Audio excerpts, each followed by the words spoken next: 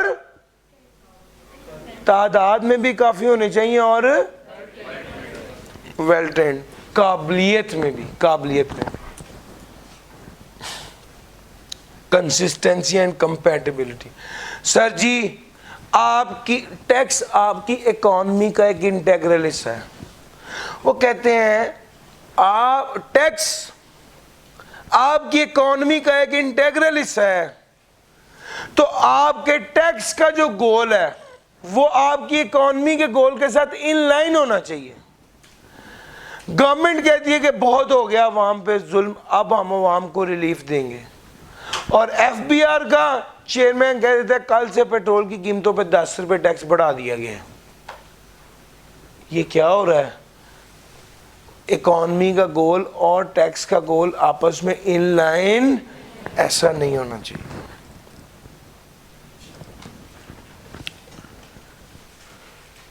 اس کے بعد آ گیا ڈفرنٹ ٹیکسیشن لاز. 2 طرح کے ٹیکس ہیں، ایک ڈائریکٹ ٹیکس اور ایک انڈائریکٹ ٹیکس. ڈائریکٹ ٹیکس وہ ٹیکس ہوتا ہے جو ڈائریکٹلی گورنمنٹ کو جمع کرایا جاتا ہے، جیسے کہ انکم ٹیکس اور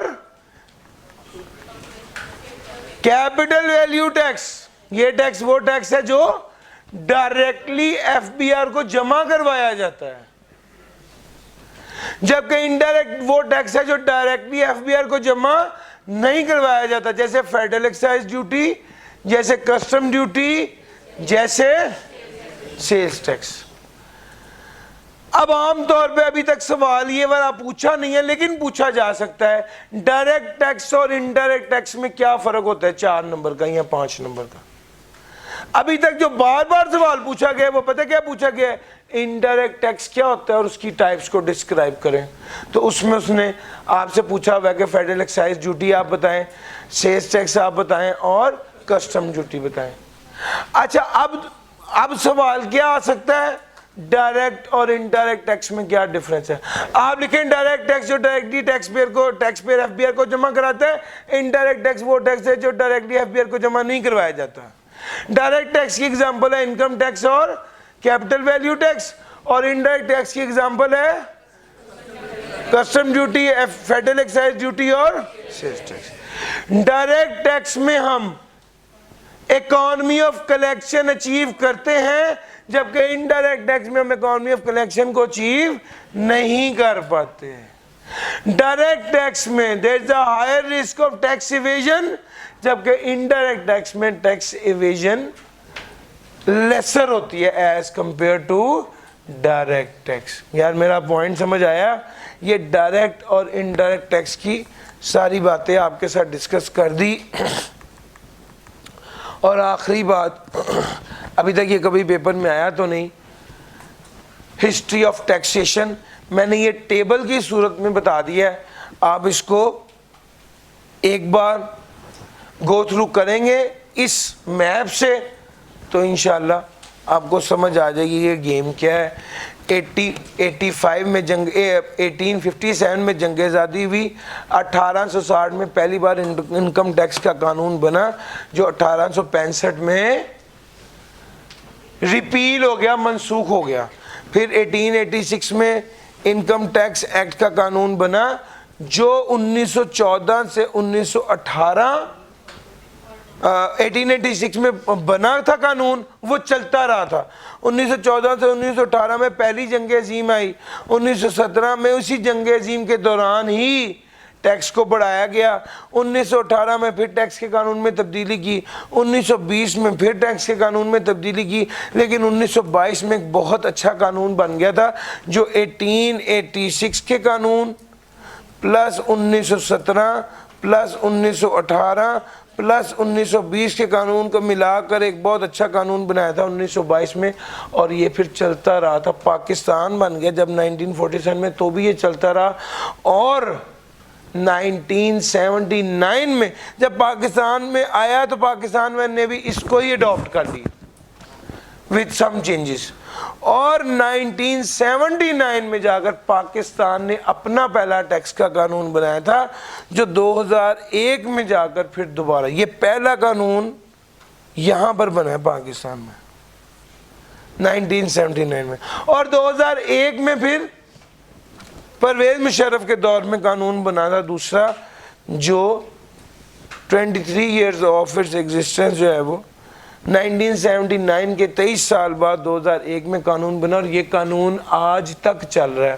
اب آپ کے ذہن میں یہ سوال پیدا ہونا چاہیے کہ سر ہر اٹیمپٹ میں تو چینج آ جاتا ہے، آپ کہہ رہے ہیں وہی قانون چل رہا ہے۔ بھیا اصل قانون وہی ہے، یہ جو فائنینس بل پیش کیا جاتا ہے نیشنل اسمبلی کے سامنے ہر سال جون کے مہینے میں، جو نیشنل اسمبلی اپروو کرتی ہے تو کیا بن جاتا ہے؟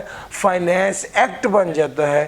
یہ فائنینس ایکٹ کے ذریعے انکم ٹیکس آرڈیننس میں ترمیم ہو جاتی ہے۔ قانون وہی ہے، یہ بس ایسے سمجھے کہ مدر بورڈ وہی ہے، صرف ریم چینج ہو گئی۔ قانون وہی ہے، یہاں پر قانون وہی ہے 2001 والا۔ ہم کیا کرتے ہیں؟ کچھ تبدیلیاں کر کے اسی کو پھر چلا دیتے ہیں، ہر سال تبدیلیاں کچھ ہو جاتی ہیں اور وہ چل جاتا ہے۔ تو قانون 2001 آرڈیننس 2001 ہی رہتا ہے، لیکن اس میں امینڈمنٹس ہر سال آ جاتی ہیں، ورنہ 2001 میں 1 لاکھ روپے بہت بڑی انکم ہوتی تھی 2000، اور آج 2025 کے اندر اب جو ہے وہ 6 لاکھ تک تو ٹیکس ہی نہیں ہے۔ اور میرا پوائنٹ سمجھ آ رہا ہے؟ تو یہ تو with the passage of time changes آتی رہی اور کرتے رہے۔ سر جی چیپٹر نمبر 1 میں یہ سب کچھ تھا۔ کی ایریاز اس کے کون سے ہیں؟ سر جی سب سے پہلے اس میں سے جس ٹائپ کا سوال آتا ہے آبجیکٹو آف ٹیکسیشن، اکثر وہ پوچھ لیتا ہے، وہ آپ سے کہتا یہ ہے کہ بھائی تم مجھے بتاؤ فلاں قانون ہے ٹیکس کا، اس کا مقصد کیا ہے؟ تو مقصد آپ کو پتہ ہونا چاہیے، پاس پیپر میں نے اکثر بات کی ہے، مقصد آپ کو پتہ ہونا چاہیے۔ وہ اس طرح کا سوال دے دے گا، آٹم 18 میں بھی سوال آیا ہے، high tax rate on high income پہ ہائی ٹیکس ریٹ لگانے کا کیا مقصد ہے؟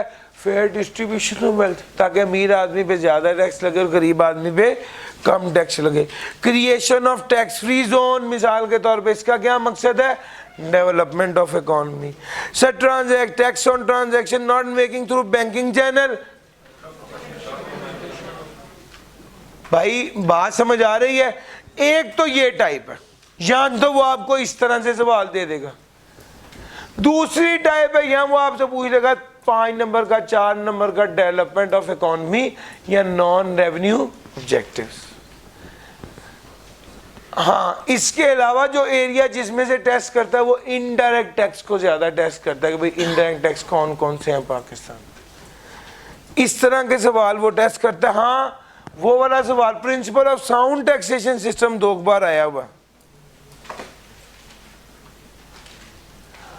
یہ سارے سوال آئے ہوئے ہیں، اور ایک سوال میں نے کون سا بتایا جو آ سکتا ہے، ابھی تک کبھی نہیں آیا، کیا؟ ڈائریکٹ اور انڈائریکٹ ٹیکس کے درمیان کیا ڈفرنس ہوتا ہے۔ وہ اس لیے نہیں پوچھتا کہ وہ اکنامکس میں آتا ہے، بہرحال پوچھ سکتا ہے۔ یہ ہمارا چیپٹر 1 تھا، کوئی سوال پوچھنا چاہتے ہیں تو پوچھئے۔